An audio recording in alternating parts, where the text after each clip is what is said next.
അസ്സലാമു അലൈക്കും വറഹ്മത്തുള്ളാഹി വബറകാതുഹു.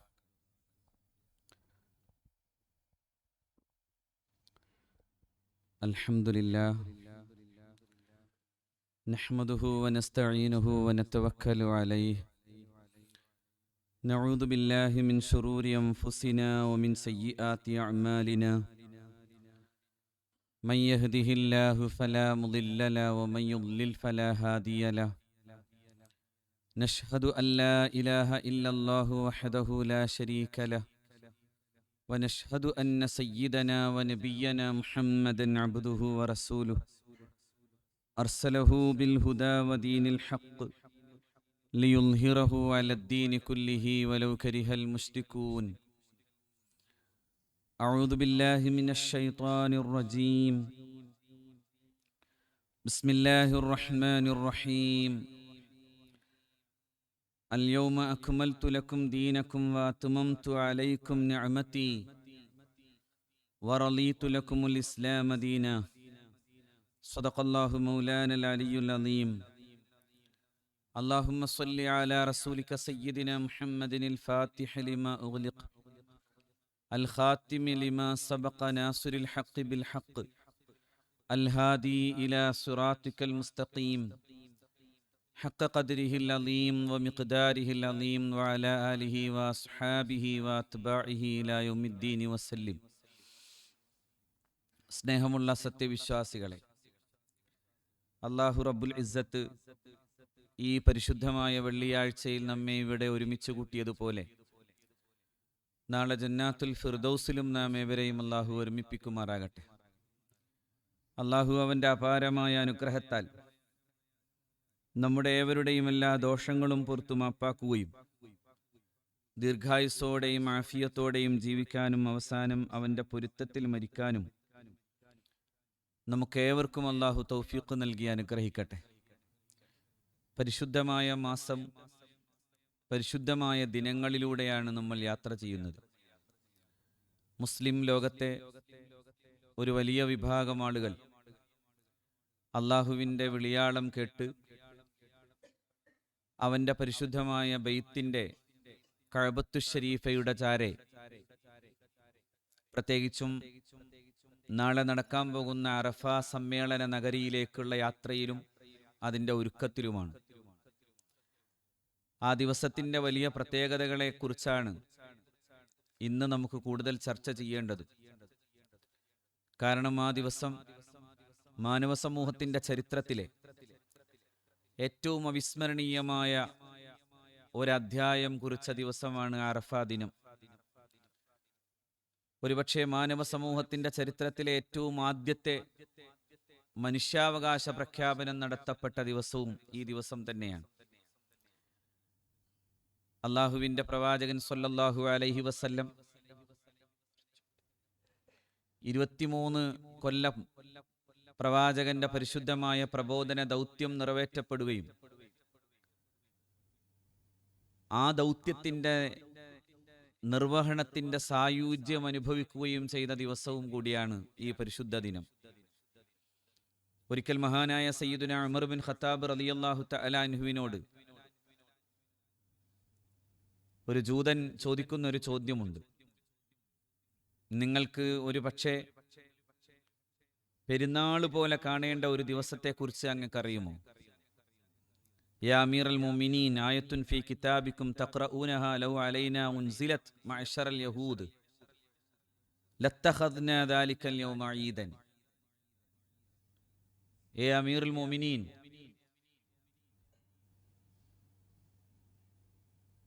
താങ്കൾക്ക് താങ്കളുടെ ഗ്രന്ഥത്തിലെ ഒരു ആയത്തിനെ കുറിച്ച് പ്രത്യേകം അറിയുമോ? ആ ചോദ്യം ഒരുപക്ഷെ അറിഞ്ഞാഞ്ഞിട്ടുള്ള ചോദ്യമാവൂല. ആ ചോദ്യം ഒരു ആശ്ചര്യകരമായൊരു ചോദ്യമാണ്.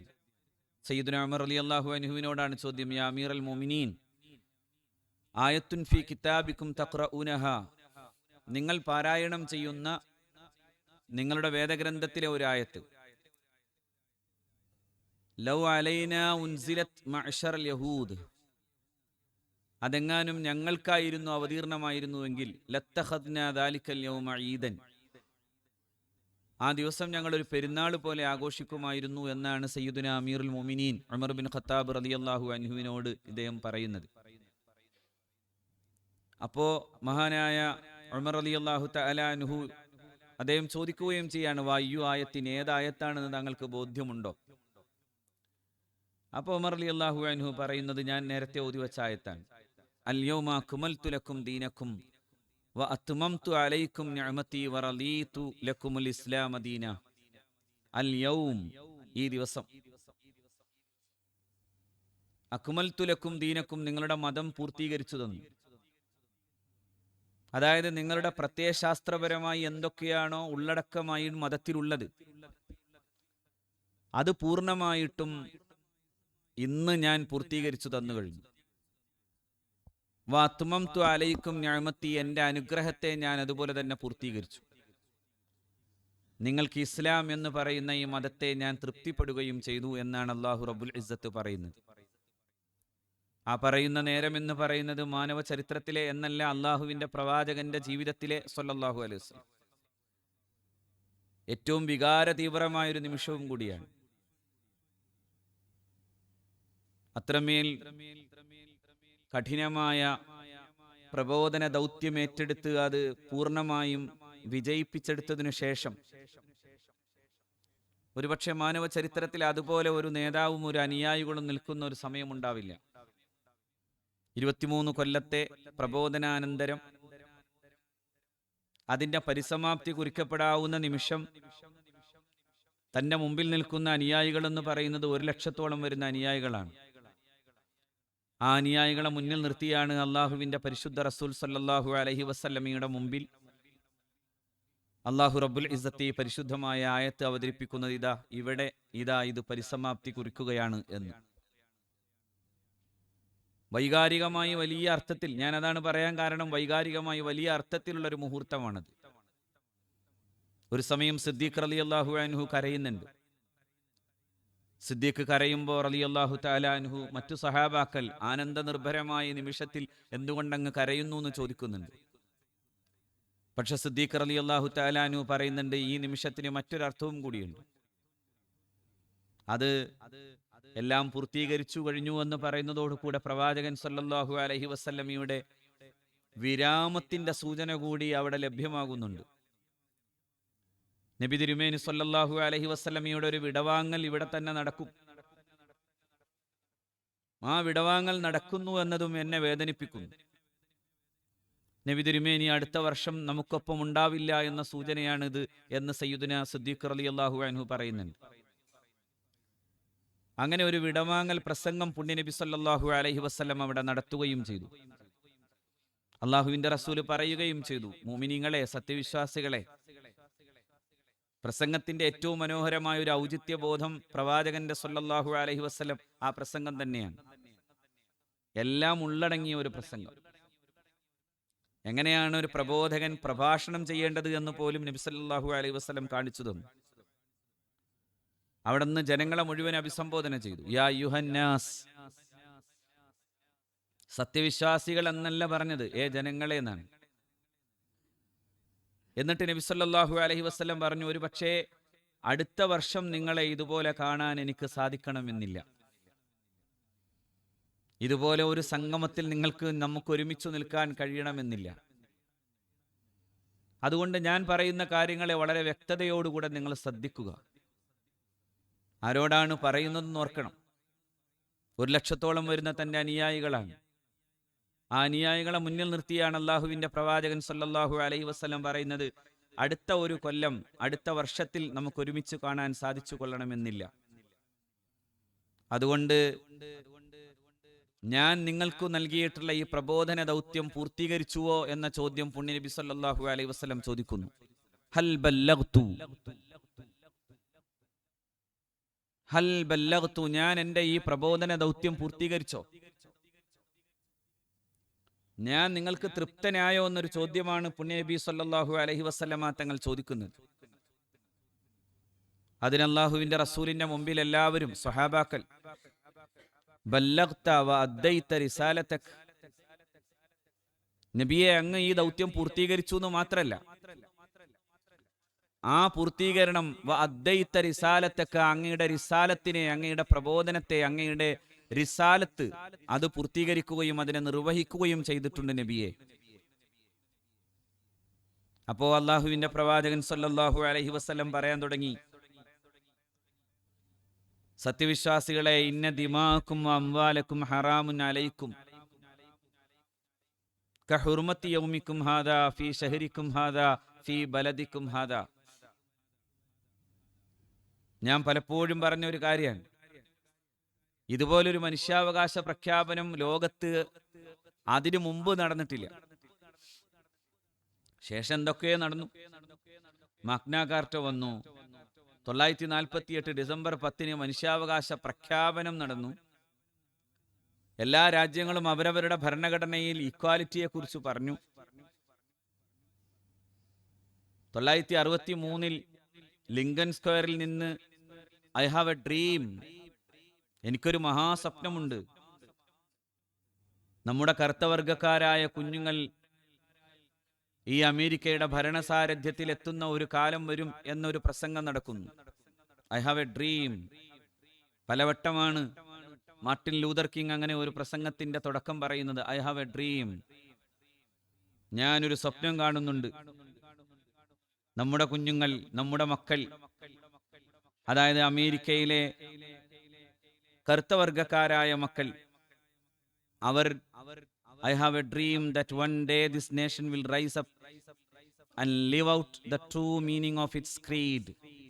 We hold these truths to be self-evident, that all men are created equal. That all men are created equal.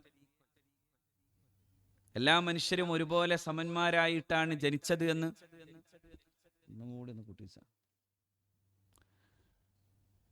എല്ലാവരും ഒരുപോലെയാണ് ജനിച്ചത് എന്നതിനെ കുറിച്ച് പറയുന്ന അങ്ങനെ ഒരു തത്വം, ഒരു സന്ദേശം മുഴക്കപ്പെടുന്ന ഒരു കാലം വരും. നിങ്ങൾ ആലോചിക്കണം, അത് 63-ലാണ് കേട്ടോ. ഇവിടെ ഈ പ്രസംഗം നടക്കുന്നത് നൂറ്റാണ്ടുകൾക്ക് മുമ്പാണ്. 63-ലും അത് യാഥാർത്ഥ്യമായിട്ടില്ല. 63-ലും അത് യാഥാർത്ഥ്യമായിട്ടില്ല എന്ന് മാത്രമല്ലല്ലോ, ഇപ്പോഴും അമേരിക്കയിലൊക്കെ ഈ ബ്ലാക്സും വൈറ്റ്സും തമ്മിലുള്ള പോരാട്ടങ്ങൾ നടക്കുന്നു. കറുത്തവനും വെളുത്ത വർഗക്കാരനും തമ്മിലുണ്ടാകുന്ന പോരാട്ടങ്ങൾ അമേരിക്ക എന്ന് പറയുന്ന ലോകോത്തര പരിഷ്കൃത മഹാസംസ്കൃത രാജ്യം എന്ന് ചിലരെങ്കിലും മഹാവിഡ്ഢിത്തത്തോടുകൂടെ ധരിച്ചു വച്ചിട്ടുള്ള രാജ്യത്ത് ഇപ്പോഴും നടക്കുന്നു. വലിയൊരു ഭരണഘടനയുള്ള ഇന്ത്യ മഹാരാജ്യം, ഇക്വാലിറ്റി ബിഫോർ ദ ലോ, നിയമത്തിന്റെ മുമ്പിൽ തുല്യാവകാശം, ഫ്രട്ടേണിറ്റി, ഇക്വാലിറ്റി. ഇന്ത്യയുടെ ഭരണഘടനയുടെ അതിന്റെ പ്രയാമ്പിൾ തുടങ്ങുന്നത് തന്നെ അങ്ങനെയാണ്. സൗഹൃദം, സമത്വം, എല്ലാ മനുഷ്യരും, ഈ രാജ്യത്തെ എല്ലാ പൗരന്മാരും സമന്മാരാകുന്നു എന്ന പ്രഖ്യാപനം. ഞാൻ പറയാൻ കാരണം, ഇത് ലോകത്തെമ്പാടും ഇതിങ്ങനെ പറഞ്ഞുകൊണ്ടേയിരിക്കുന്നുണ്ട്. I have a dream that one day on the red hills of Georgia, the sons of former slaves and the sons of former slave owners will be able to sit down together at the table of brotherhood. ഇത് Martin Luther കിങ്ങിന്റെ പ്രസംഗമാണ്. ഞാനിങ്ങനെ വൈകാരികമായി ആലോചിച്ചു പോകാൻ. ഞാനൊരു സ്വപ്നം കാണുന്നു, ഒരു ദിവസം വരും, അന്ന് ജോർജിയ എന്ന് പറയുന്ന ഈ കുന്നുകളിൽ, ഈ ചുവന്ന കുന്നിൽ, അമേരിക്കയുടെ ഭരണസിരാകേന്ദ്രത്തിൽ അടിമവംശത്തിൽ പിറന്ന ഒരു കുട്ടിയും അടിമവംശങ്ങളെ ഒരു കാലത്ത് തുറുങ്കിലടക്കുന്ന പോലെ അടിമയാക്കി തന്നെ വച്ചുകൊണ്ടിരുന്നവരുടെ അത്തരം ജന്മിമാരുടെ മക്കളും സാഹോദര്യത്തിന്റെ ഒരേ തലത്തിൽ, ഒരേ മേശയിൽ ഒരുമിച്ചിരിക്കുന്ന ഒരു സമയം വരും എന്നാണ് അദ്ദേഹത്തിന്റെ പ്രസംഗം. പക്ഷെ ഇന്നും അത് നടന്നിട്ടില്ല. പക്ഷെ ഇവിടെ ഞാൻ പറയുന്നത്, ഇവിടെ നടന്നത് പ്രസംഗം മാത്രമായിരുന്നില്ല, പ്രയോഗമായിരുന്നു. മുഹമ്മദ് മുസ്തഫയുടെ പ്രയോഗം സല്ലല്ലാഹു അലൈഹി വസല്ലം അതന്ന് തന്നെ കാണിച്ചു കൊടുത്തു. മക്ക വിജയാനന്തരം ഒരു മനുഷ്യന്റെ കൈ പിടിച്ചിട്ടാണ് പുണ്യനബി സല്ലല്ലാഹു അലൈഹി വസല്ലമ തങ്ങൾ കഅബയുടെ അതിന്റെ ഉച്ചിയിലേക്ക് അള്ളാഹുവിന്റെ പ്രവാചകൻ ആ മനുഷ്യനെ കയറ്റി നിർത്തിയിട്ടാണ് ബാങ്കുലി മുഴക്കാൻ പറഞ്ഞത്. ആ ബാങ്കുലി കേൾക്കുമ്പോൾ ഖുറൈശി പ്രമാണിമാരിങ്ങനെ പറഞ്ഞുപോയി, ഞങ്ങളുടെ പിതാക്കൾ മരിച്ചു പോയത് നന്നായി, ഇല്ലായിരുന്നുവെങ്കിൽ ആ കറുത്ത കാപ്പിരിയായ, ഒരിക്കൽ അടിമയായി ഖുറൈശികൾക്കിടയിൽ ജീവിച്ച, സ്വതന്ത്രമായി ഒന്ന് ശ്വസിക്കാൻ പോലും സാധ്യമാകാതെ ജീവിച്ചു പോയിട്ടുള്ള ആ അടിമ വിശുദ്ധ ഗേഹത്തിന്റെ മുകളിൽ കയറി നിന്ന് ബാങ്ക് മുഴക്കുന്ന കാഴ്ചയെങ്ങാനും കണ്ട് അവർക്ക് ഹൃദയസ്തംഭനം വന്നു പോകുമായിരുന്നു എന്നാണ്. അത് പ്രയോഗത്തിൽ കാണിച്ചു കൊടുത്തു അള്ളാഹുവിന്റെ റസൂൽ. അതായത് സയ്യിദുനാ ബിലാൽ റളിയല്ലാഹു തആല അൻഹുവിനെ നബി സല്ലല്ലാഹു അലൈഹി വസല്ലമ തങ്ങൾ, നബി തിരുമേനി പ്രത്യേക അനുവാദം നൽകിയിട്ടാണ് സയ്യിദുനാ ബിലാൽ റളിയല്ലാഹു തആല അൻഹു കഅബത്തു ശരീഫയുടെ മുകളിൽ കയറി നിന്ന് ബാങ്ക് മുഴക്കുന്നത്. അതപ്പോൾ ഉൾക്കൊള്ളാൻ അവർക്ക് സാധിക്കുമായിരുന്നില്ല. ആ ജനതയോടാണ് പരിശുദ്ധ റസൂല് പറയുന്നത് സല്ലല്ലാഹു അലൈഹി വസല്ലം, ഇന്ന ദിമാഅക്കും വഅറാലക്കും വഅംവാലക്കും ഹറാമുൻ അലൈക്കും.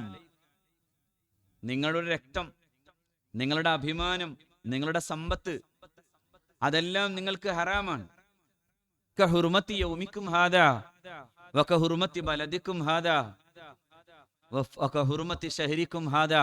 ഈ പരിശുദ്ധ മാസം നിങ്ങൾക്ക് എത്രമേൽ പവിത്രമാണോ, ഈ പരിശുദ്ധ പട്ടണം നിങ്ങൾക്ക് എത്രമേൽ പവിത്രമാണോ, ഈ പരിശുദ്ധ ദിനം നിങ്ങൾക്ക് എത്രമേൽ പവിത്രമാണോ, അതുപോലെ നിങ്ങളെ സംബന്ധിച്ചിടത്തോളം ഈ ദിവസം, ഈ പരിശുദ്ധമായ പട്ടണം, ഈ പരിശുദ്ധമായിട്ടുള്ള മാസം പവിത്രമായതുപോലെ നിങ്ങളുടെ രക്തവും നിങ്ങളുടെ അഭിമാനവും നിങ്ങളുടെ സമ്പത്തും പരസ്പരം ഹറാമാകുന്നുവെന്ന് റസൂലുള്ളാഹി സ്വല്ലല്ലാഹു അലൈഹി വസല്ലം.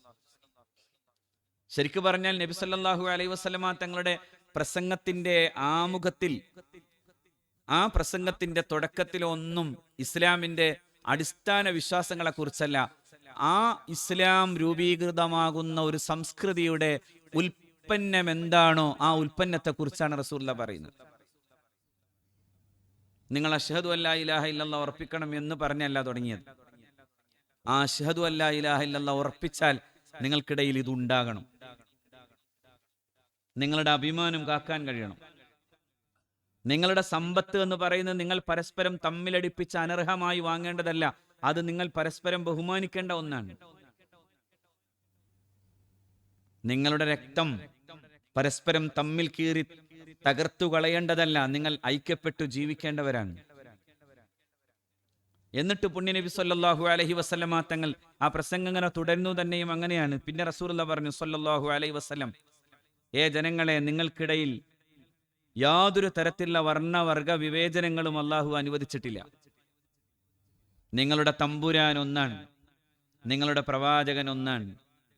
നിങ്ങൾക്കിടയിൽ ഒരു വർണ്ണമോ ഒരു വർഗമോ ഒരു പ്രത്യേകമായ ജാതിയോ ഒന്നും പറഞ്ഞു തരുന്നില്ല. നിങ്ങളെല്ലാവരും ഒരു ഉമ്മയുടെയും ഒരു വാപ്പയുടെയും മക്കളാകുന്നു എന്ന് പറഞ്ഞു അള്ളാഹുവിന്റെ പ്രവാചകൻ സല്ലല്ലാഹു അലൈഹി വസല്ലം.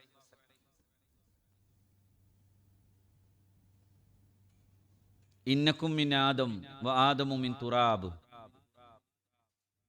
നിങ്ങൾ ആദമിന്റെ മക്കളാണ്, ആദമോ മണ്ണിന്റെ പുത്രൻ. പരസ്പരം തമ്മിലടിപ്പിക്കാനല്ല, പരസ്പരം വെളുത്തവനോ കറുത്തവനോ തമ്മിൽ എന്തെങ്കിലും പ്രത്യേകമായിട്ടുള്ള ഒരു വ്യത്യാസമോ അല്ലെങ്കിൽ പ്രത്യേകമായ എന്തെങ്കിലും ഒരു കുലീനതയോ പ്രത്യേകമായ ശ്രേഷ്ഠതയോ അള്ളാഹുവിന്റെ റസൂൽ സല്ലല്ലാഹു അലൈഹി വസല്ലം അനുവദിച്ചില്ല. ലാ ഫദ്ല ലി അറബിയ്യിൻ അലാ ജമീ. ഒരു അനറബിയേക്കാൾ ഒരു അറബിക്ക് പ്രത്യേക ശ്രേഷ്ഠതയില്ല. ഒരു വെളുത്ത വർഗ്ഗക്കാരന് ഒരു കറുത്ത വർഗ്ഗക്കാരനേക്കാൾ പ്രത്യേക ശ്രേഷ്ഠതയില്ല. കുല്ലുക്കും മിൻ ആദം, നിങ്ങളൊക്കെ ആദമിന്റെ മക്കളാണ്. ആദമു മിൻ തുറാബ്. ആദം നബി അലൈഹി സ്വലാത്തു വസ്സലാം, അതായത് മണ്ണിന്റെ പുത്രനായ ആദം നബിയുടെ മക്കൾ എന്ന നിലയിൽ എല്ലാ വർഗവും എല്ലാ വർണ്ണവും ഒരുപോലെ നിൽക്കുന്നു എന്നായിരുന്നു അള്ളാഹുവിന്റെ റസൂലിന്റെ പ്രഖ്യാപനം. ആ പ്രഖ്യാപനത്തിന്റെ ഒരു പ്രത്യേകത പിന്നെ ചരിത്രത്തിൽ എമ്പാടും ഇസ്ലാം ലോകത്തിന് നൽകിയ ഏറ്റവും വലിയ സന്ദേശം അതായിരുന്നു. കേരളത്തിന്റെ മഹാനായ കവി, മഹാകവി കുമാരനാശാൻ, അദ്ദേഹം ഒരുപക്ഷെ കൂടുതൽ കൂടുതൽ വിമർശന വിധേയമായിട്ടുള്ള അദ്ദേഹത്തിന്റെ ഒരു കവിതയാണ് ദുരവസ്ഥ. അദ്ദേഹത്തിന്റെ ഒരു കാവ്യം ദുരവസ്ഥ. പക്ഷെ അദ്ദേഹം അതിൽ കൂടി പറഞ്ഞു, എന്തുകൊണ്ടാണ് മുസ്ലിങ്ങൾ ഇസ്ലാം മതം ഇത്രമേൽ പ്രചരിച്ചത്? അങ്ങനെ കടൽ കടന്നോ അല്ലെങ്കിൽ പശ്ചിമഘട്ടങ്ങളിൽ നിന്ന് വന്നോ ആരും ഇവിടെ വന്നിട്ടില്ല. മറിച്ച് അവരുടെ ഇസ്ലാമിന്റെ സാഹോദര്യം, ഇസ്ലാമിന്റെ സൗഹൃദം, ഇസ്ലാമിന്റെ മാനവികതയാണ് ആളുകളെ അങ്ങോട്ട് ക്ഷണിച്ചത്. കേരളത്തിലുണ്ടായിരുന്ന ജാതീയതയുടെ ഭീകരത അദ്ദേഹം പറഞ്ഞു. തൊട്ടുകൂടാത്തോർ, തീണ്ടിക്കൂടാത്തോർ, ദൃഷ്ടിയിൽപ്പെട്ടാലും ദോഷമുള്ളോർ എന്നാണ്. തൊട്ടുകൂടാത്തോർ, തൊടാൻ പറ്റൂലായിരുന്നു, തീണ്ടാൻ പറ്റൂലായിരുന്നു. അല്ല, ദൃഷ്ടിയിൽപ്പെട്ടാലും ദോഷമുള്ളവർ എന്ന് പറഞ്ഞാൽ ദൃഷ്ടിയിലേക്ക് വരുമ്പോഴേക്കും ഹോയ് ഹോയ് എന്ന് വിളിച്ചിങ്ങനെ ജാതീയമായ ഉച്ചനീചത്വങ്ങൾ നിലനിൽക്കുന്ന കാലത്തെ നീചജാതി എന്നവർ പറയുന്ന ആളുകളെ അവർ ഓടിച്ചു കളയുമായിരുന്നു. അത് അവരുടെ ദർശനത്തിന്റെയും കൂടി ഭാഗമായിരുന്നു. ഭഗവത്ഗീത പോലും പറഞ്ഞു, മയാ സൃഷ്ടം പിന്നെ ചാതുർവർണ്ണ്യം മയാ സൃഷ്ടം, 4 വർണ്ണവും ഞാൻ സൃഷ്ടിച്ചതാണ്. മയാ സൃഷ്ടം, എന്നാൽ സൃഷ്ടമായതാണ്. അതിനെ വ്യാഖ്യാനിച്ച ശങ്കരാചാര്യർ പറഞ്ഞു, അങ്ങനെ തന്നെയാണ്. ബ്രാഹ്മണനാണ് ആദ്യം. ബ്രാഹ്മണത്വസ്യ രക്ഷണേന രക്ഷിതഃ സ്യാദ് വേദോക്തോ ധർമ്മ തദ് അധീനത്വാദ് വർണ്ണാശ്രമ ഭേദാനാം എന്നാണ് ശങ്കരാചാര്യർ പറഞ്ഞു വെച്ചത്. ബ്രാഹ്മണത്വം രക്ഷപ്പെടുമ്പോൾ മാത്രമേ ഇന്ത്യയിലെ ഈ ആർഷ സംസ്കൃതി എന്ന് പറയുന്നത് നിലനിൽക്കൂന്നാണ്. അതിനു വേണ്ടത് ബ്രാഹ്മണത്വം രക്ഷപ്പെടണമെന്നാണ്. അതിൻ്റെ ഏറ്റവും ഹീനവും ഏറ്റവും പ്രാകൃതവും ഏറ്റവും ക്രൂരവും ഏറ്റവും നിഷ്ഠൂരവുമായ രൂപമായിരുന്നു ദുരവസ്ഥയിലൂടെ കുമാരനാശാൻ പറഞ്ഞു വച്ചത്, തൊട്ടുകൂടാത്തോർ, തീണ്ടിക്കൂടാത്തോർ, ദൃഷ്ടിയിൽപ്പെട്ടാലും ദോഷമുള്ളോർ. ദൃഷ്ടിയിൽപ്പെട്ടാൽ പോലും തിരിഞ്ഞു നടക്കണം. വലിയ ജന്മിമാരുടെ വീട്ടിൽ ജോലി ചെയ്യുന്നവർക്ക് ഒരു കുഴി കുത്തിയിട്ട് അതിൽ തന്നെ കഞ്ഞി കുടിച്ചോളണം.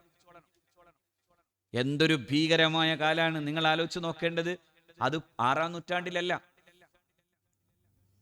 6-ാം നൂറ്റാണ്ടിനെ പരിഷ്കരിച്ചുകൊണ്ട് അന്ന് നടത്തിയ പ്രഖ്യാപനത്തിന്റെ വലിപ്പം നിങ്ങൾക്കറിയണമെങ്കിൽ 19-ാം നൂറ്റാണ്ടിലും കേരളത്തിലുണ്ടായിരുന്ന ജാതീയതയുടെ ഭീകരതയെക്കുറിച്ചാണ് കേരളത്തിന്റെ മഹാനായ കവിയുടെ ഈ മനോഹരമായ വാക്കുകൾ നിങ്ങൾ കേൾക്കേണ്ടത്. അതായത്, കണ്ടാലും തീണ്ടിയാലും തൊട്ടാലും ദോഷമുണ്ടെന്ന് പറയുന്ന കാലം. പക്ഷെ 6-ാം നൂറ്റാണ്ടിൽ നിന്ന് മുഹമ്മദ് മുസ്തഫ പറഞ്ഞു സല്ലല്ലാഹു അലൈഹി വസല്ലം, ഒരേ പാത്രത്തിൽ കുടിക്കാൻ, ഒരേ മേശവിരിപ്പിൽ ഇരിക്കാൻ, ഒരേ താളത്തിൽ ഒരേ സഫിൽ നിന്ന് നമസ്കരിക്കാൻ, ഒരുമിച്ച് ജീവിക്കാനും ഒരുമിച്ച് പോകാനും സാധ്യമാകുന്ന വിധം പ്രവാചകൻ സല്ലല്ലാഹു അലൈഹി വസല്ലം ഒരു ജനതയെ പാകപ്പെടുത്തി. ഇനിയും നമ്മളൊക്കെയാണ് ഇനി ആലോചിക്കേണ്ടത്, നമ്മുടെയൊക്കെ മനസ്സിൽ അങ്ങനെ ഒരു വർഗബോധമുണ്ടോ? എൻ്റെ തറവാട്, എൻ്റെ വല്ലിപ്പാടെ തറവാട്, അങ്ങനെയെങ്കിൽ പോലും ആലോചിക്കണം. നമ്മൾ മഹബത്ത് കൊണ്ട്, അതായത് പ്രവാചക പ്രണയം കൊണ്ട് തിരുകുടുംബത്തോട് അങ്ങനെ ഒരു ബഹുമാനവും ആദരവും കാണിക്കുന്നു എന്നതിനപ്പുറം ആ തിരുകുടുംബത്തിലെ ഒരു സന്തതി പോലും ഇവിടെ വന്നു നിന്നാൽ, അങ്ങനെ ഒരാൾ ഇവിടെ നിൽക്കുന്നു, അതുകൊണ്ട് അദ്ദേഹത്തിന്റെ അടുത്തേക്ക് പോലും തൊടാതെ തീണ്ടാതെ അദ്ദേഹത്തിന്റെ ദൃഷ്ടിയിലും പെടാതെ അങ്ങനെ നിന്നോളണം എന്ന് പറയുന്നത് പോലും അതല്ല. അങ്ങനെ നമുക്ക് പറയാൻ കഴിയേയില്ല. ഇവിടെ വന്നു നിൽക്കുന്നു സയ്യിദ് സ്വാദിഖ് അലി ശിഹാബ് തങ്ങൾ എന്ന് വെക്കുക, എന്നാ പിന്നെ തങ്ങളുടെ അടുത്തേക്ക് പോകരുത്, കുറെ അടുപ്പം മാറ്റി നിൽക്കണം, കാരണം തൊട്ടാൽ തീണ്ടിയാൽ കണ്ടാൽ എന്ന് പറഞ്ഞില്ല. മറ്റെല്ലാം ബഹുമാനമാണ്, സ്നേഹമാണ്. അത് സ്നേഹത്തെക്കാൾ അപ്പുറത്തുള്ള മറ്റൊന്നുമാകരുത്. അതുകൊണ്ടാണ് പുണ്യനബിയുടെ പരിശുദ്ധയായ, അവരേറ്റവും കൂടുതൽ സ്നേഹിച്ച, അവരേറ്റവും കൂടുതൽ അടുത്ത് നിർത്തിയ, അവിടുന്ന് എപ്പോഴും കാണുമ്പോഴൊക്കെ ആലിംഗനം ചെയ്യുകയും ചുംബനം നടത്തുകയും ചെയ്ത തൻ്റെ പ്രിയപ്പെട്ട മകളെ, അതായത് റസൂലുള്ളാഹിക്ക് ശേഷം ആദ്യമായി പുണ്യനബി സല്ലല്ലാഹു അലൈഹി വസല്ലമയുടെ കുടുംബത്തിൽ നിന്ന് വഫാത്തായ ഫാത്തിമ ബീവി റളിയല്ലാഹു തആല അൻഹയെ ഖബറിന്റെ മുമ്പിലേക്ക് വച്ചിട്ട് സ്വഹാബാക്കൾ തന്നെ പറയുന്നുണ്ട്, ഇത് അള്ളാഹുവിന്റെ റസൂലിന്റെ അവിടത്തെ കരളിന്റെ കഷ്ണാണ്. അപ്പോൾ ആ ഖബറിൽ നിന്ന് കേട്ട ഒരു അശരീരിയെ കുറിച്ച് ചരിത്രകാരന്മാരൊക്കെ പറയുന്നുണ്ട്, ഇവിടെ അങ്ങനെ ഒരു തറവാടും പറഞ്ഞു വരണ്ട, ഇങ്ങനെ ഒരു പ്രത്യേകമായ ഒന്നും പറഞ്ഞു വരണ്ട എന്ന് പറയുന്നത് എല്ലാവരുടെയും അവരവരുടെ വലിപ്പത്തെക്കുറിച്ച് പറയാനാണ്. പക്ഷെ ആലോചിക്കണം, നമ്മളവിടെ മഹബത്തിന്റെ ആദരവിന്റെയും സ്നേഹത്തിന്റെയും ഒരു വഴിയിലൂടെ അവരെ അത്രമേൽ സ്നേഹിക്കുകയും ആദരിക്കുകയും ചെയ്യുന്നുണ്ട്. അത് മറ്റൊരു കാര്യമാണ്. അവരെ അങ്ങനെ സ്നേഹിക്കണമെന്ന് പഠിപ്പിച്ചതും നബി തിരുമേനിയുടെ തിരുകുടുംബത്തെ അങ്ങനെ സ്നേഹിക്കണമെന്ന് മഹാന്മാരായ സ്വഹാബാക്കൾ തന്നെ നമുക്ക് പഠിപ്പിച്ചു തന്നതാണ്. ഒരിക്കൽ സെയ്ദ് റളിയല്ലാഹു അൻഹു എന്ന മഹാനായ സ്വഹാബി, അവർ സ്വഹാബാക്കളുടെ കൂട്ടത്തിലെ മഹാപണ്ഡിതനാണ്. പരിശുദ്ധ പ്രവാചകൻ സല്ലല്ലാഹു അലൈഹി വസല്ലമ തങ്ങൾക്ക് വഹ്യ് വരുമ്പോൾ ആ വഹ്യ് എഴുതാൻ വേണ്ടി നിയോഗിതനായിരുന്നത് സയ്യിദുന സെയ്ദ് റളിയല്ലാഹു അൻഹു ആണ്. വളരെ ചെറുപ്പകാലത്തു തന്നെയും സെയ്ദ് റളിയല്ലാഹു തആല അൻഹു അള്ളാഹുവിന്റെ പ്രവാചകൻ സല്ലല്ലാഹു അലൈഹി വസല്ലമയുടെ സമ്മതി നേടിയ ആളാണ്. ആ സെയ്ദ് റളിയല്ലാഹു അൻഹു ഒരിക്കൽ ഒരു ജനാസ നമസ്കരിച്ചു വരുമ്പോൾ, ജനാസ നമസ്കാരാനന്തരം ഇറങ്ങി വരുമ്പോൾ ഇബ്നു അബ്ബാസ് റളിയല്ലാഹു തആല അൻഹു അദ്ദേഹത്തിന് സൗകര്യമൊരുക്കാൻ വേണ്ടി അദ്ദേഹത്തിന്റെ ഒട്ടകത്തിന്റെ മൂക്ക് കയറി പിടിച്ച് ആ ഒട്ടകത്തെ മുട്ടുകുത്തിക്കുന്നുണ്ട്. അപ്പോ ഇബ്നു അബ്ബാസിനോട് സെയ്ദ് റളിയല്ലാഹു അൻഹു പറയുന്നുണ്ട്, തനഹ യബ്ന അമ്മി റസൂലില്ലാ, അള്ളാഹുവിന്റെ റസൂലിന്റെ പിതൃവ്യ പുത്രനാണ് ഇബ്നു അബ്ബാസ് റളിയല്ലാഹു അൻഹു, അവരോട് മാറി നിൽക്കണമെന്നാണ് പറഞ്ഞത്. വേറൊന്നും കൊണ്ടല്ല, അങ്ങനെ ഒരു സേവനം, അത്തരം ഒരു സേവനം എന്നോട് ചെയ്യാൻ ഞാൻ അങ്ങനെ അർഹനല്ലല്ലോ എന്നായിരുന്നു ആ പണ്ഡിതനായ സ്വഹാബി. അപ്പോ ഒന്നും പറയാതെ ചെന്ന് ഇബ്നു അബ്ബാസ് റളിയല്ലാഹുവിന്റെ കൈയെടുത്തിട്ട് മുത്തി. ഫഖബ്ബല യദഹു, ആ കൈയെടുത്ത് മുത്തി. കൈയും പിടിച്ച് മുത്തുമ്പോ ഇബ്നു അബ്ബാസും അതുപോലെ അതേ ജാള്യയോടെ പറഞ്ഞു റളിയല്ലാഹു അൻഹുമ, അതേ ജാള്യതയോടുകൂടെ പറഞ്ഞു, അങ്ങ് ഒരു മഹാപണ്ഡിതനാണ്, റസൂലുള്ള പ്രത്യേകം ആദരിച്ചയാളാണ്. അപ്പോ ഇബ്നു അബ്ബാസ് റളിയല്ലാഹു തആല അൻഹു പറയുന്നുണ്ട്, ഹക്കദാ ഉമിർന നഫ്അല. ഇബ്നു അബ്ബാസിനോട് സയ്യിദുന സെയ്ദ് റളിയല്ലാഹു അൻഹു പറയുന്നുണ്ട്, ഹക്കദാ ഉമിർന അൻ നഫ്അല ബി അഹ്ലി ബൈത്തി റസൂലില്ലാഹ്, ഇങ്ങനെ അഹ്ലു ബൈത്ത് റസൂലിനോട് സല്ലല്ലാഹു അലൈഹി വസല്ലം നബി കുടുംബത്തോട് ഇങ്ങനെ ചെയ്യണമെന്ന് ഞങ്ങളോട് കൽപ്പിക്കപ്പെട്ടതാണ്. എവിടെ നിന്നാണ് ആ കൽപ്പന എന്ന കാര്യത്തെക്കുറിച്ച് ഇനി തർക്കിക്കേണ്ട ആവശ്യം വരുന്നില്ല. ഒരു സ്വഹാബി മറ്റൊരു സ്വഹാബിയോട് പറയാൻ, രണ്ടാളും വലിയ പ്രമുഖ സ്വഹാബാക്കളാണ്. ഹക്കദാ ഉമിർന അൻ നഫ്അല ബി അഹ്ലി ബൈത്ത് റസൂലില്ലാഹ്, തിരുകുടുംബത്തോട് ഇങ്ങനെ പ്രവർത്തിക്കണമെന്ന് സല്ലല്ലാഹു അലൈഹി വസല്ലം ഞങ്ങളോട് കൽപ്പിക്കപ്പെട്ടതാണ്. ഞാൻ ഇതിന്റെ ഇടക്ക് ഇത് പറയാൻ കാരണം, ആ അർത്ഥത്തിലുള്ള ഒരു ബഹുമാന ആദരങ്ങളും സ്നേഹവും എല്ലാം കൊടുക്കുമ്പോഴും മറ്റൊരർത്ഥത്തിലുള്ള ഒരു അസമത്വത്തെക്കുറിച്ച് ഇസ്ലാമിന് പറയാനേ കഴിയുന്നില്ല. മറിച്ച് ഇസ്ലാം ചെയ്തതെന്നല്ല, ഇസ്ലാം പ്രയോഗവൽക്കരിച്ചത് ഈ അസമത്വത്തിന്റെ മുരട് വെട്ടിക്കളയുക എന്നതായിരുന്നു. അതുകൊണ്ട് ഇസ്ലാം അള്ളാഹുവിന്റെ പ്രവാചകന് ശേഷവും സല്ലല്ലാഹു അലൈഹി വസല്ലം സയ്യിദുന അബൂബക്കർ സിദ്ദീഖ് റളിയല്ലാഹു തആല അൻഹുവിന്റെ കാലത്ത് മുസ്ലിം ലോകത്ത് വലിയ പ്രശ്നങ്ങളുണ്ടായ കാലാണ്. ഒരു വിഭാഗം ആളുകൾ, കള്ളപ്രവാചകന്മാർ അങ്ങനെ രംഗപ്രവേശം ചെയ്ത കാലാണ്. മറ്റൊരു വിഭാഗം ആളുകൾ സക്കാത്ത് തരില്ലെന്ന് പറഞ്ഞ കാലാണ്. അങ്ങനെ മുസ്ലിം ലോകത്ത് ഛിദ്രതകൾക്ക് രൂപം പ്രാപനം വരുന്ന ഒരു സമയം. ആ സമയത്ത് ചില ഖുറൈശി പ്രമുഖരായ സ്വഹാബാക്കൾ, അതായത് സ്വഹാബാക്കളിലെ തന്നെ ചില പ്രമുഖരായ സ്വഹാബാക്കൾ, അവരിങ്ങനെ ചിലർ ചിന്തിച്ചു, ഇസ്ലാം വിശാലമായ അർത്ഥത്തിലേക്ക് അതിന്റെ പ്രദേശങ്ങൾ കൈയടക്കി രണ്ട് മഹാസാമ്രാജ്യങ്ങളുടെ പ്രദേശങ്ങളിലൂടെയും ഇസ്ലാം യാത്ര ചെയ്തു തുടങ്ങുന്ന നേരം, ആ സമയത്ത് അതിന്റെ സൈന്യാധിപനായി നിയോഗിക്കപ്പെട്ടയാൾ അള്ളാഹുവിന്റെ റസൂലിന്റെ ഒരു കാലത്ത് അടിമയായിരുന്ന, അടിമ സമ്പ്രദായത്തിന്റെ ഒരു ഭീകരമായ കാലത്ത് റസൂലുള്ളാഹിയുടെ അടിമയായിരുന്ന സെയ്ദ് റളിയല്ലാഹു തആല അൻഹുവിന്റെ മകൻ ഉസാമ ബിൻ സെയ്ദ് റളിയല്ലാഹു അൻഹു ആയിരുന്നു. അപ്പൊ ഈ സ്വഹാബാക്കൾക്കിടയിൽ ഇതൊരു ചർച്ചയായി. ഒരിക്കൽ അടിമയായിരുന്ന ഒരാളല്ലേ, അങ്ങനെയുള്ള ഒരാളെ തന്നെയാണോ ഇസ്ലാമിന്റെ ഈ പ്രദേശങ്ങൾ വികസിക്കുന്ന ഒരു കാലത്ത് അതിന്റെയൊക്കെ ചീഫ് കമാൻഡറായി നിശ്ചയിച്ചിട്ടുള്ളത്? അങ്ങനെ ഉസാമ ബിൻ സെയ്ദിനെയാണല്ലോ, അത് മാറ്റണ്ടേ എന്നായിരുന്നു ചർച്ച. അത്ര പ്രാപ്തിയുണ്ടോ അദ്ദേഹത്തിന്? സ്വാഭാവികമായും അദ്ദേഹത്തിന്റെ വളർച്ചയുടെ ഘട്ടത്തിലുണ്ടായിട്ടുള്ള ഒരു അപകർഷബോധമോ അല്ലെങ്കിൽ ഒരു അന്തർമുഖത്വമോ ഒക്കെ ആ സൈനിക മുന്നേറ്റങ്ങൾക്ക് ബാധകമാകുമോ എന്നൊക്കെ ചിന്തയായിട്ടായിരിക്കാം സ്വഹാബാക്കൾ അത്തരം ഒരു ചർച്ച നടത്തി. ആ ചർച്ച ആരാണ് അമീറുൽ മുഅ്മിനീൻ ഖലീഫയുടെ മുമ്പിൽ അവതരിപ്പിക്കുക? എല്ലാവരും കൂടി ഫാറൂഖ് റളിയല്ലാഹു അൻഹുവിനെ കണ്ടു. ഫാറൂഖ് റളിയല്ലാഹു തആല അൻഹു സയ്യിദുന അബൂബക്കർ സിദ്ദീഖ് തങ്ങളുടെ അടുക്കൽ ചെന്നു. ചരിത്രത്തിലൊക്കെ കാണാം, സിദ്ദീഖ് റളിയല്ലാഹു അൻഹു ആ സമയത്ത് ഇരിക്കുകയായിരുന്നു. അവിടെ കാണാം ഫവസബ, അവരങ്ങ് ചാടി എഴുന്നേറ്റു.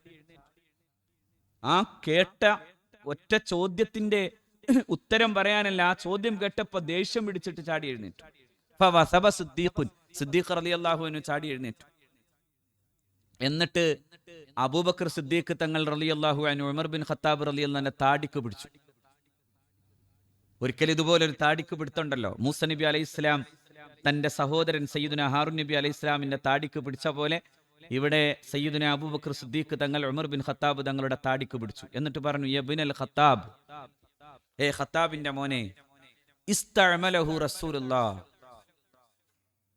ഈ സെയ്ദിന്റെ മകൻ ഉസാമ ബിൻ സെയ്ദിനെ ഈ വലിയ ദൗത്യം ഏറ്റെടുപ്പിക്കാൻ നബി സല്ലല്ലാഹു അലൈഹി വസല്ലമയാണ് പറഞ്ഞത്. അവിടുത്തെ അവസാന ഘട്ടങ്ങളിലാണ് അള്ളാഹുവിന്റെ റസൂൽ സല്ലല്ലാഹു അലൈഹി വസല്ലം ഉസാമക്ക് ആ പരിപാടി ഏൽപ്പിച്ചു കൊടുത്തത്. ആ ഉസാമയെ മാറ്റണമെന്ന് പറയാൻ വേണ്ടി നിങ്ങൾ എല്ലാവരും കൂടി, പ്രമുഖരെല്ലാവരും കൂടി ചർച്ച ചെയ്ത് തീരുമാനമാക്കി വരുമ്പോ എന്റെ ഭരണ സംവിധാനങ്ങൾ മുഴുവനും ഒറ്റപ്പെട്ടു പോകുന്ന ഒരു ഘട്ടം വന്നാൽ ഞാൻ ഇങ്ങനെ പോലും വിചാരിച്ചു പോകാണ്, ഹത്താ തനൽ ലനൻതു, ഞാൻ ആഗ്രഹിച്ചു പോകാൻ, ഈ മരുക്കാട്ടിലെ ഏതെങ്കിലും ഒരു നരി പിടിക്കുന്ന വിധം ഞാൻ ഒറ്റപ്പെട്ടു പോയാലും അള്ളാഹുവിന്റെ റസൂല് പറഞ്ഞ തീരുമാനത്തെ മാറ്റാൻ അബൂബക്കറിന് സാധ്യമല്ല എന്നായിരുന്നു സയ്യിദുന അബൂബക്കർ സിദ്ദീഖ് റളിയല്ലാഹു അൻഹു. ഇത് ഇസ്ലാമിന്റെ പ്രയോഗവൽക്കരണം, ചരിത്രത്തിലെ ഏറ്റവും മനോഹരമായ പ്രയോഗവൽക്കരണം. എങ്ങനെയാണ് മനുഷ്യരെ ഒരുമിച്ച് കൂട്ടേണ്ടതെന്ന്, എങ്ങനെയാണ് ആ മനുഷ്യനെ ഒരുമിച്ച് നിർത്തേണ്ടതെന്ന്, ആ മനുഷ്യർക്കിടയിലുള്ള എല്ലാത്തരം വർണ്ണത്തെയും വർഗത്തെയും മാറ്റി പണിയേണ്ടതെന്ന് പുണ്യ റസൂൽ സല്ലല്ലാഹു അലൈഹി വസല്ലം പഠിപ്പിച്ചു. അതാണ് ഞാൻ ആ പ്രസംഗത്തെ അങ്ങനെ തന്നെ എടുത്തു പറയുന്നത്. കാരണം ആ പ്രസംഗം നടത്തിയ അനുരണനത്തിന് ചരിത്രത്തിൽ തുല്യമായ മറ്റൊരു അനുരണനവുമില്ല. ആ പ്രസംഗം ഉണ്ടാക്കിയെടുത്ത പ്രയോഗ തലത്തിന് തുല്യമായ മറ്റൊരു പ്രയോഗ തലവും ചരിത്രത്തിൽ നിന്ന് നിങ്ങൾക്ക് തെരഞ്ഞെടുത്ത് കൊണ്ടുവരാനേ കഴിയില്ല. അത്രമേൽ വലിയ മാറ്റം. പിന്നെ ഈ അടിമകൾ രാജാക്കന്മാരായി പോയ കാലം, പിന്നെ ഈ വർണ്ണത്തിന്റെയും വർഗത്തിന്റെയും പേരിൽ തരംതിരിക്കപ്പെട്ട മനുഷ്യർ, അവരൊക്കെ വലിയ ഇമാമുകളും വലിയ വലിയ പണ്ഡിതന്മാരും വലിയ വലിയ നേതാക്കളുമായ കാലം. നേരത്തെ പറഞ്ഞ ഇതേ ബിലാൽ സിറിയയിൽ നിന്ന് മദീനയുടെ പ്രാന്തങ്ങളിലേക്ക് എത്തുമ്പോഴേക്കും ഒരു കൊച്ചുകുട്ടിയെപ്പോലെ ലോകം കണ്ട ഏറ്റവും പ്രഗത്ഭനായ ഭരണാധികാരി, തന്റെ മഹാനായ പ്രവാചകാനുരാഗിയെ കാണാൻ, നബി തിരുമേനി ഏറ്റവും കൂടുതൽ സ്നേഹിച്ച മഹാനായ ബിലാലിനെ കാണാൻ റളിയല്ലാഹു അൻഹു സയ്യിദുന ഉമർ ബിൻ ഖത്താബ് റളിയല്ലാഹു അൻഹു മദീനയുടെ പ്രാന്തങ്ങളിൽ ചെന്ന് നിൽക്കുന്നു. എന്നിട്ട് വിളിച്ചു പറയുന്നതോ മർഹബല്ലി സയ്യിദി ബിലാൽ എന്നാണ്. മർഹബല്ലി സയ്യിദിന ബിലാൽ, ഞങ്ങളുടെ നായകൻ ബിലാലിന് സ്വാഗതം എന്നാണ്. നിങ്ങൾ ആ കാലത്തെ ഓർത്തു നോക്കണം. ഒരിക്കൽ പോലും ഒന്ന് ഉറക്കെ പറയാനോ വിളിച്ചു പറയാനോ സ്വാതന്ത്ര്യമില്ലാതിരുന്ന ബിലാൽ ഇബ്നു റബാഹിനെ നോക്കിയാണ് സയ്യിദുന ബിലാൽ എന്ന് സയ്യിദുന ഉമർ ബിൻ ഖത്താബ് റളിയല്ലാഹു അൻഹു വിളിച്ചു പറയുന്നത്. ആ മാറ്റം അത്ഭുതകരമായ മാറ്റമാണ്. ആ മാറ്റം തന്നെയാണ് നമ്മൾ ഉൾക്കൊള്ളേണ്ട മാറ്റവും. നിങ്ങൾ നോക്കൂ, ഇപ്പോ ഇതേ അറഫയിൽ അള്ളാഹു റബ്ബുൽ ഇസ്സത്ത് നാളത്തെ അറഫ ദിനത്തിന്റെ പ്രത്യേകത കാണണം. അവിടെ മലക്കുകളോട് അള്ളാഹു റബ്ബുൽ ഇസ്സത്ത് പ്രത്യേകം ഗാംഭീര്യത്തോടെ പറയും, എല്ലാവരും എന്നെ ഇങ്ങനെ ചോദിക്കാൻ. അള്ളാഹു ഈ ഭൂമിയിൽ ആ സമയത്ത് നോക്കുന്ന ഏറ്റവും വലിയ പ്രതലം പരിശുദ്ധ അറഫയാണ്. അതിനു മുമ്പൊന്നും അറഫയ്ക്ക് പ്രത്യേക ശ്രേഷ്ഠതയൊന്നുമില്ല. ഈ ദിവസം പോയി ഇപ്പോ, അതായത് അറഫ സമ്മേളിക്കാത്ത ദിവസത്തിൽ ആ സമയത്ത് അറഫയിൽ പോകാൻ പോലും പാടില്ല, കറാഹത്താണെന്നാണ്. ആ സമയം അറഫയേക്കാൾ ശ്രേഷ്ഠമായ മറ്റൊരു സ്ഥലല്ല.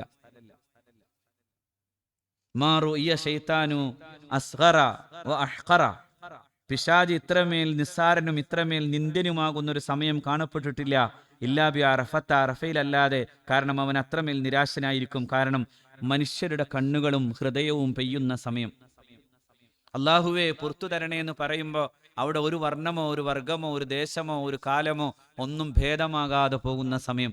എല്ലാം ഒരുമിച്ചു ചേരുന്ന ഒരു കടലായി തീരുന്ന മനുഷ്യക്കടൽ രൂപീകരിക്കപ്പെടുന്ന സമയം. ആ മനുഷ്യക്കടലിന് ഒരു പ്രത്യേകമായ ഏതെങ്കിലും ഒരു പ്രത്യേക ശ്രേഷ്ഠതയില്ല. അയാൾ പാശ്ചാത്യനാണെന്ന് പറയാൻ, അയാൾ അറബിയാണെന്ന് പറയാൻ, അയാൾ സയ്യിദാണെന്ന് പറയാൻ, അയാൾ ഭരണാധികാരിയാണെന്ന് പറയാൻ, അയാൾ പണ്ഡിതനാണെന്ന് പറയാൻ, ഇയാൾ പാമരനാണെന്ന് പറയാൻ, ഇയാൾ ഒരു കുചേലനാണെന്ന് പറയാൻ ഇയാളൊരു കറുത്ത വർഗക്കാരനാണെന്ന് പറയാൻ സാധിക്കാത്ത വിധം മനുഷ്യരെല്ലാവരും കൂടി ഒന്നിച്ചു നിൽക്കുന്ന ഒരു വല്ലാത്ത സമയം. ആ സമയത്തെയാണ് അല്ലാഹു റബ്ബുൽ ഇസ്സത്ത് അവന്റെ മലക്കുകളോട് വല്ലാതെ പറയുന്ന സമയം എന്ന് പരിശുദ്ധ റസൂൽ സ്വല്ലല്ലാഹു അലൈഹി വസല്ലം. ആ സമയത്ത് മറ്റുള്ള മോമിനീങ്ങളൊക്കെ നോമ്പിലാണ്. റസൂലുള്ളാഹി പറഞ്ഞു, അങ്ങനെ നോമ്പ് നോക്കുമ്പോൾ കഴിഞ്ഞ കൊല്ലത്തെയും വരുന്ന കൊല്ലത്തെയും കൂടി അയാളുടെ പാപങ്ങൾ പൊറുക്കുന്നാണ്. അങ്ങനെ പറഞ്ഞതിന് അർത്ഥമുണ്ട്. കഴിഞ്ഞ കൊല്ലത്തെ പാപം പൊറുക്കൂ എന്ന് പറഞ്ഞാൽ യുക്തിയുണ്ട്. പക്ഷെ വരുന്ന കൊല്ലത്തിന്റെ പാപം പൊറുക്കൂ എന്ന് പറഞ്ഞാലോ? അപ്പോൾ അവിടെ ഒരു വലിയ സൂചനയുണ്ട്. അതായത് ഈ കൊല്ലം ഒരാൾ അറഫ നോമ്പ് പിടിച്ചാൽ അടുത്ത കൊല്ലവും കൂടി അയാൾക്ക് ജീവിക്കാനുള്ള സാധ്യത ഉണ്ടെന്നാണ് അതിനർത്ഥം. അപ്പൊ ഏതായാലും എല്ലാവരും പിടിച്ചോളും. ഒരു കൊല്ലം കൂടി കിട്ടൂല അഡ്വാൻസ്ഡ്. അടുത്ത കൊല്ലത്തുകൂടി ജീവിക്കാനുള്ള സാധ്യതയുണ്ടെന്ന് പണ്ഡിതന്മാരുടെ ഒരു വ്യാഖ്യാനം കേട്ടോ. കാരണം 2 കൊല്ലത്തെയാണ് അള്ളാഹുവിന്റെ റസൂൽ പറഞ്ഞു വെച്ചത് സ്വല്ലല്ലാഹു അലൈഹി വസല്ലം. ഒരാൾ അള്ളാഹുവിന്റെ പ്രീതിയെ കാംക്ഷിച്ചുകൊണ്ട് അറഫയുടെ ദിവസത്തിൽ നോമ്പ് നോറ്റാൽ, അപ്പോൾ അറഫയുടെ ദിവസം നമുക്ക് സംശയം വരാം, നാളെയല്ലേ അറഫ, ശരിയായിരിക്കാം, അപ്പൊ നാളെയും പിടിക്കാം. നമ്മളെ സംബന്ധിച്ചിടത്തോളം വന്ന് ദുൽഹിജ്ജ 8 നാളെയും പിടിക്കുന്നത് സൂക്ഷ്മതക്കും അതിനൊരു നല്ലതാണെന്ന് തന്നെയാണ് ഫിഖഹിന്റെ പണ്ഡിതന്മാരെല്ലാവരും പറഞ്ഞു വെച്ചത്. നാളെയും പിടിക്കാം, നാളെ കഴിഞ്ഞ് ഏതായാലും സുന്നത്തായി പിടിക്കാം. പക്ഷെ ആ ദിവസത്തിന്റെ വലിയ പ്രത്യേകതയാണ് ആ ദിവസത്തിലെ പ്രസംഗം. ആ പ്രസംഗം മുഴുക്കെ പറഞ്ഞു തീർക്കാനേ നമുക്ക് സാധ്യമല്ല. പക്ഷെ ആ പ്രസംഗത്തിന്റെ കണ്ടന്റിലെ ഒരു പ്രധാനപ്പെട്ട കാര്യവും കൂടി ഇതാണ്: ഫത്തഖുല്ലാഹ ഫിന്നിസാ, ഏ ജനങ്ങളെ, നിങ്ങൾ അള്ളാഹുവിനെ പേടിക്കുക. ആരുടെ കാര്യത്തിലാണ്? സ്ത്രീകളുടെ കാര്യത്തിൽ. ഫഇന്നകും അഖത്തുമുഹുന്ന ബിഅമാനില്ലാ, നിങ്ങൾ അവരെ നിങ്ങളുടെ ഇണകളാക്കി മാറ്റിയത് അള്ളാഹുവിനോട് നിങ്ങൾ നടത്തിയ ഒരു കരാറിലൂടെയാണ്. ബിഅമാനില്ലാ, ആ കരാറിലൂടെയാണ്. ഒരു അവസാനത്തെ പ്രസംഗത്തിൽ ആരെയൊക്കെ സൂചിപ്പിക്കണമെന്ന് റസൂലുള്ളാഹി പറഞ്ഞു. നിങ്ങളുടെ സ്ത്രീകളുടെ കാര്യത്തിൽ നിങ്ങൾ പ്രത്യേകം ശ്രദ്ധിക്കണം. വസ്തഹലൽതും ഫുറൂജഹുന്ന ബികലിമത്തില്ലാ, അല്ലാഹുവിന്റെ വിശുദ്ധ വചനം കൊണ്ടാണ് നിങ്ങൾ അവരെ ഹലാലാക്കിയത്. വലക്കും അലൈഹിന്ന അല്ലാ യുഅത്തി അന്ന ഫുറുഷക്കും അഹദൻ തക്റഹൂൻ, നിങ്ങൾ വെറുക്കുന്ന ആരെയും അവരവരുടെ രഹസ്യമുറിയിലേക്ക് കൊണ്ടുവരാതിരിക്കാൻ കഴിയും വിധം അവർക്കൊരു ബാധ്യതയുള്ളതുപോലെ നിങ്ങൾക്ക് അവരോട് വലിയ വലിയ ബാധ്യതകളുണ്ടെന്ന് പഠിപ്പിച്ചു റസൂലുള്ളാഹി. അവളുടെ മോചനം, അവളുടെ പവിത്രത, അവളുടെ ബഹുമാനം, അത് പ്രത്യേകം സൂക്ഷിക്കണേ എന്നായിരുന്നു ആ അവസാനത്തെ പ്രസംഗം. പിന്നെ പറഞ്ഞ പ്രസംഗത്തിലെ മറ്റൊരു വചനം ഇതാണ്: നിങ്ങൾക്കിടയിലെ കുടിലതകളെല്ലാം അവസാനിപ്പിച്ചോളൂ. അലാ കുല്ലു ശൈഇൻ മിൻ അംറിൽ ജാഹിലിയത്തി തഹ്ത ഖദമി മൗലൂഉൻ, ജാഹിലിയ കാലത്തെ കുടിലതകൾ, ഒരാളെ കൊന്നാൽ മറ്റൊരാളെ കൊന്നു തീർക്കണം എന്ന് പറയുന്ന ഗോത്രവർഗ കുടിലതകൾ, ആ കുടിലതകളെ മുഴുവനും ഞാൻ എൻ്റെ കാൽക്കീഴിലിട്ട് ചവിട്ടുന്നു. എൻ്റെ ബന്ധുജനത്തിൽ ഒരാളെ കൊന്നതിൻ്റെ പേരിൽ ഇനി മറ്റൊരാളെ കൊല്ലണമെന്ന് പറയുന്ന ആ കുടിലമായിട്ടുള്ള ഗോത്രവർഗ വൈരാഗ്യങ്ങളെ ഞാനിത് അവസാനിപ്പിക്കുന്നു. പലിശ സമ്പൂർണമായും ഞാനിത് അവസാനിപ്പിക്കുന്നു. എൻ്റെ കാലത്തെയും എൻ്റെ കുടുംബത്തിലും ചില ആളുകൾക്ക് പലിശയുമായി ബന്ധമുണ്ടായിരുന്നു, അതും ഞാൻ അവസാനിപ്പിക്കുന്നു. അവ്വലു റിബൻ അല്ലാഹു റിബാന റിബ അബ്ബാസ് ബിൻ അബ്ദുൽ മുത്തലിബ്, എൻ്റെ പിതൃവ്യൻ അബ്ദുൽ മുത്തലിബിന്റെ പലിശയെ ഞാനിവിടെ അവസാനിപ്പിക്കുന്നു. ഫഇന്നഹു മൗലൂഉൻ കുല്ലു, അതെല്ലാം ഇതോടെ അവസാനിപ്പിക്കുന്നു. എന്തൊരു ഉജ്ജ്വലമായ പ്രസംഗം! ആ പ്രസംഗത്തിന്റെ മുഹൂർത്തത്തെയാണ് ഈ മഹാനായ ഫാറൂഖ് റളിയല്ലാഹു തആല അൻഹുവിനോട് ആ ജൂതൻ പറഞ്ഞത്: ആ ദിവസം എങ്ങാനും നമ്മുടെ ദിവസമായിരുന്നെങ്കിൽ ഞങ്ങളത് പെരുന്നാളാക്കുമായിരുന്നു. മുഅ്മിനീങ്ങളെ, ഇതൊരു പെരുന്നാളാണ്. ലോകം കണ്ട ഏറ്റവും വലിയ മനുഷ്യാവകാശത്തിന്റെ പെരുന്നാൾ, ലോകം കണ്ട ഏറ്റവും വലിയ മനുഷ്യാവകാശ പ്രഖ്യാപനത്തിന്റെ പെരുന്നാൾ. ഗോത്രവർഗ കുടിലതകൾക്കെതിരെ, പരസ്പരമുള്ള ഈ വൈര്യത്തിനെതിരെ, മാനവ സംസ്കൃതി നടക്കേണ്ടതിൽ ഏറ്റവും പ്രധാനപ്പെട്ട ഒന്ന് എന്ന് പറയുന്നത് സ്ത്രീയുടെ മഹത്വത്തെ ഉദ്ഘോഷിക്കലാണെന്ന് പറഞ്ഞു തുടങ്ങി. മാനവ സമൂഹത്തിന്റെ സാഹോദര്യത്തിന്റെ കാര്യത്തിൽ ഒരു ഭേദവും വേണ്ടെന്ന് പറയുന്ന വിധം മാനവായിക്യത്തെക്കുറിച്ച് കൂടി പറഞ്ഞു വച്ച ഏറ്റവും മനോഹരമായ പ്രസംഗം മുഹമ്മദ് മുസ്തഫയുടെ പ്രസംഗമാണ് സ്വല്ലല്ലാഹു അലൈഹി വസല്ലം. അത് നടന്നതാണ്. അതുകൊണ്ട് ചരിത്രത്തിന്റെ പുനരാവിഷ്കാരങ്ങൾ നിരന്തരം നടക്കുകയാണ് അറഫയിൽ. അവിടെ ഇതേ പ്രസംഗം അലയടിക്കുകയാണ്. അള്ളാഹു അവിടെ നമ്മുടെ ഹാജിമാർക്ക് അള്ളാഹു ഹജ്ജ് സ്വീകൃതമാക്കി കൊടുക്കട്ടെ. അവർക്ക് എല്ലാ വിധത്തിലും ഹജ്ജിന്റെയും അതിൻ്റെ മറ്റു അമലുകളുടെയും കാര്യത്തിൽ അള്ളാഹു തൃപ്തികരമാം വിധം കബൂലിയത്ത് നൽകി അള്ളാഹു അനുഗ്രഹിക്കട്ടെ. അവരുടെ ഹജ്ജ്, അതുപോലെ തന്നെ അവരുടെ സിയാറത്തെല്ലാം അള്ളാഹു റബ്ബുൽ ഇസ്സത്ത് സ്വീകരിക്കട്ടെ. ആ സ്വീകരണങ്ങളുടെ കൂട്ടത്തിൽ അവരുടെ കഥനം പെയ്യുമ്പോൾ, അവരുടെ കണ്ണു പെയ്യുമ്പോൾ കൂട്ടത്തിൽ നമ്മളെയൊക്കെ ഓർക്കാൻ അള്ളാഹു അവർക്ക് തൗഫീഖ് നൽകട്ടെ. വാഖിർ ദഅവാനാ അൽഹംദുലില്ലാഹി റബ്ബിൽ ആലമീൻ. പ്രിയപ്പെട്ടവരെ, എല്ലാ ദിവസവും എല്ലാ ആഴ്ചയിലും പറയുന്നത് പോലെ അസാസിലെ വിദ്യാർത്ഥികളുടെ പഠനാവശ്യങ്ങളും ഭക്ഷണാവശ്യങ്ങൾക്കും വേണ്ടിയും ചെലവ് തന്നിട്ടുള്ള സഹോദരന്മാർ, റഹമുറാഹിമീനായ റബ്ബ് അവരെ എല്ലാവരെയും സ്വീകരിക്കട്ടെ. അള്ളാഹു എല്ലാ നിലക്കും അവർക്ക് പ്രത്യേകം ബറക്കത്തു നൽകട്ടെ. പ്രത്യേകം ഞങ്ങൾ വീണ്ടും ആവശ്യപ്പെടുകയാണ്, ഒരു വിദ്യാർത്ഥിയുടെ ഒരു വർഷത്തെ ചെലവ് എന്ന് പറയുന്നത് 30,000 രൂപയാണ്. നിങ്ങൾക്കൊക്കെ ആവാം ഒരു 2,500 ഒക്കെ വച്ച് മാസത്തിലോ അല്ലെങ്കിൽ നിങ്ങൾക്ക് സൗകര്യപ്പെടുന്ന രീതിയിലോ ഒക്കെ തന്ന് ഈ സ്ഥാപനത്തെ പ്രത്യേകം സഹായിക്കണം. അള്ളാഹു റബ്ബുൽ ഇസ്സത്ത് സഹായിക്കട്ടെ. അതുപോലെ പെരുന്നാൾ നമസ്കാരം ഇൻഷാ അല്ലാ 8 മണിക്ക് തുടങ്ങും എന്ന് പ്രത്യേകം ഉണർത്തുകയാണ്. അള്ളാഹു റബ്ബുൽ ഇസ്സത്ത് നമ്മളെ സ്വീകരിക്കട്ടെ. അസ്സലാമു അലൈക്കും വറഹ്മത്തുള്ളാഹി.